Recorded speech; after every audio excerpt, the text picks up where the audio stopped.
একটা গ্রামের উঠোনে দুটো ছোট্ট বিড়ালের বাচ্চা খেলছিল। তারা লাফাচ্ছিল, মাটিতে গড়াগড়ি করছিল আর পরস্পরের লেজ ধরে দুষ্টুমি করছিল। হঠাৎ তাদের মাথার উপর দিয়ে কয়েকটা সবুজ টিয়া পাখি ঝাঁক বেঁধে উড়ে গেল। আকাশে তাদের ডানা ঝাপটানোর শব্দ আর ট্যা ট্যা ডাক চারদিকে ভেসে উঠল। বিড়ালের বাচ্চাগুলো অবাক চোখে তাকিয়ে রইল। একটা বিড়াল ছাড়া বলল, আরে দেখো, তারা কত সুন্দর করে আকাশে উড়ে যাচ্ছে।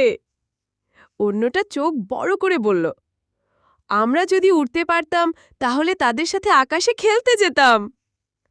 বাচ্চারা হাসতে লাগল আর আকাশের দিকে তাকিয়ে কল্পনা করল তারাও ডানা মেলে পাখিদের সাথে উড়ছে। তাদের মিষ্টি স্বপ্নের ভেতর দিয়ে উঠোন ভরে উঠল আনন্দে।